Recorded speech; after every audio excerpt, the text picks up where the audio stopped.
एक सच्ची घटना आपको सुनाए। जौनपुर सुना है आपने? जौनपुर जिले में एक महात्मा रहते थे।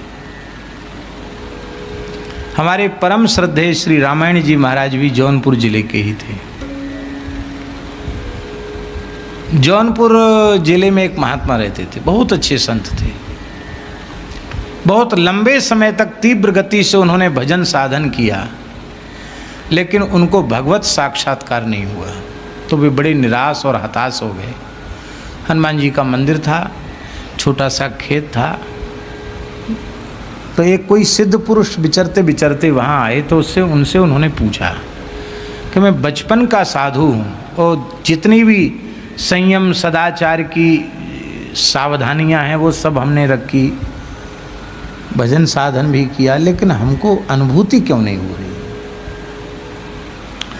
तो महात्मा ने कहा कि ऐसे ही है, राम राम करते रहो, कल्याण तो हो ही जाएगा। अरे बोले, मरे पीछे कल्याण नहीं, हम जीते जी जो पाना चाहिए वो हम प्राप्त करना चाहते, उसमें बाधा कहाँ आ रही है?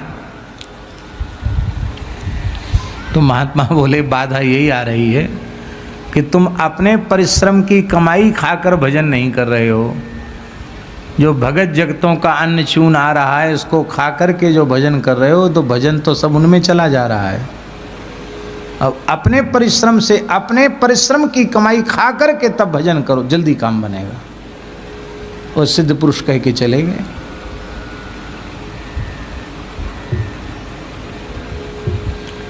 उनके जाते हुए भगत जगत जो बेचारे सेवा करते थे ना, कहीं से सीधा आ गया, सामान आ गया।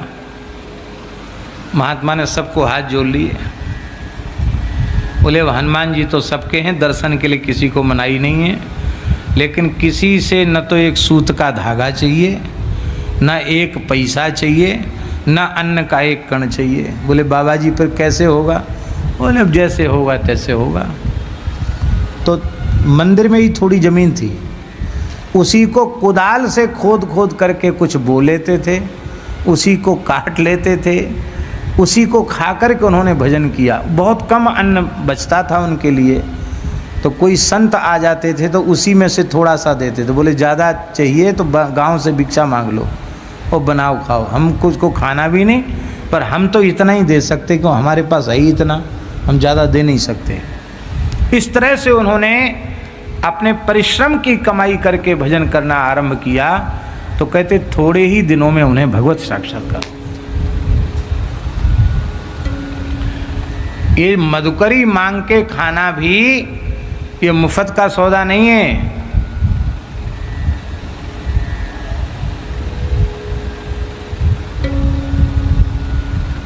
हमारे यहाँ साधुओं में कहावत है, संसारी का टुकड़ा 9 अंगुल दांत, भजन करे तो उबरे, नाही तो फारे आंत।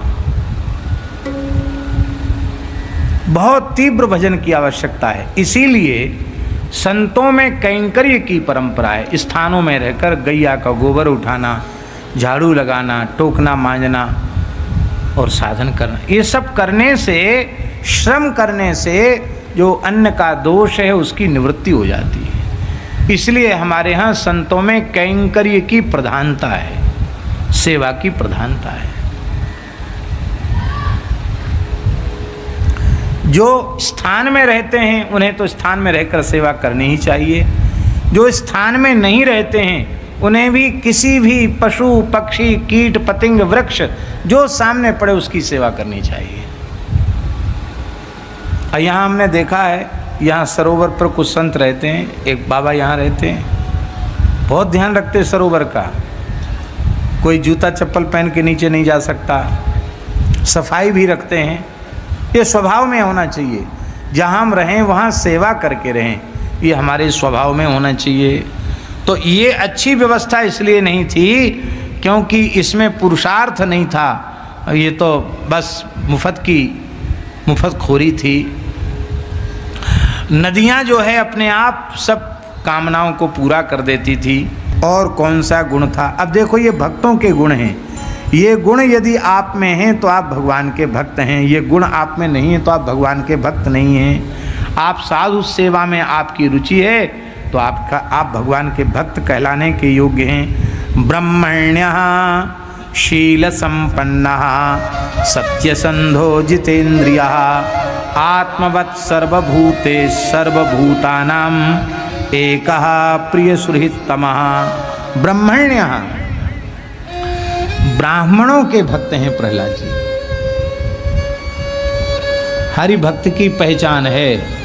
कोई भगवान का भक्त भी अपने को कहे और ब्राह्मणों की निंदा करे, ब्राह्मणों का अपमान करे, वो कभी भी भगवान का भक्त नहीं हो सकता। भगवान तो ब्रह्मण्य देव हैं, भगवान तो ब्राह्मण को देवता मानते हैं, अपना आराध्य मानते हैं, और हम भगवान के भक्त होकर ब्राह्मण का तिरस्कार करें तो भगवान प्रसन्न होंगे इससे? भगवान कैसे प्रसन्न होंगे? बोले सगुण उपासक परहित निरत नीति दृढ़ नेम ते नर प्राण समान मम जिनके द्विज पद प्रेम। वो मुझे प्राणों से अधिक प्रिय हैं जिनको ब्राह्मणों के चरणों में प्रेम है। अब कोई कहे कि ब्राह्मण हों तब ना, इनमें ब्राह्मण कैसे लक्षण तो दिखते ही नहीं। चलो आपकी बात मान ली हमने एक अंश में। देखो यज्ञ कुंड की अग्नि कितनी पवित्र होती है, पवित्र होती कि नहीं? अरणि मंथन करके प्रकट की जाती, फिर उसको मंत्रों से प्रतिष्ठित किया जाता है और बड़ी पूजा होती है उस अग्नि की। बहुत पवित्र अग्नि होती है यज्ञ की। वो यज्ञ की पवित्र अग्नि बड़े से बड़े नगर को जला सकती है कि नहीं? आग पकड़ ले तो पूरा गांव, पूरा नगर जल सकता है।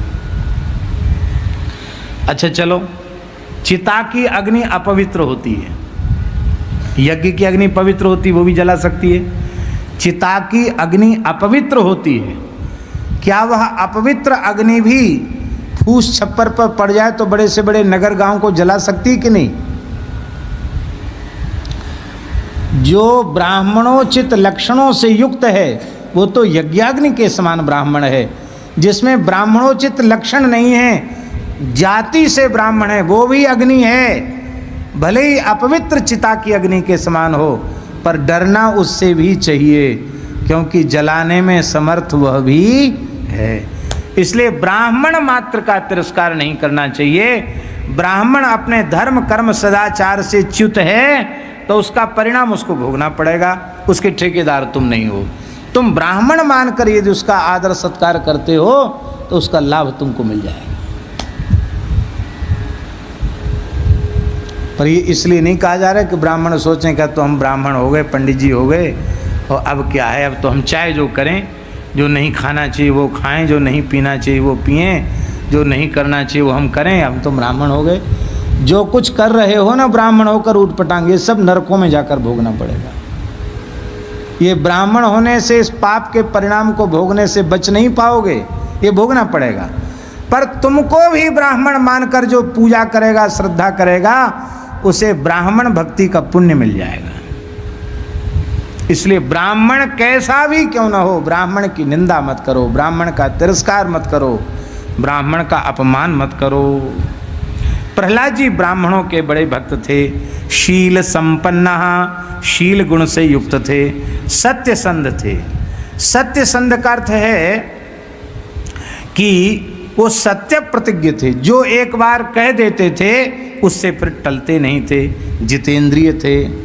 भगवान के भक्त को शील संपन्न होना चाहिए। भगवान का भक्त जो एक बार निश्चय कर ले उससे टलना नहीं चाहिए, जितेंद्रिय थे।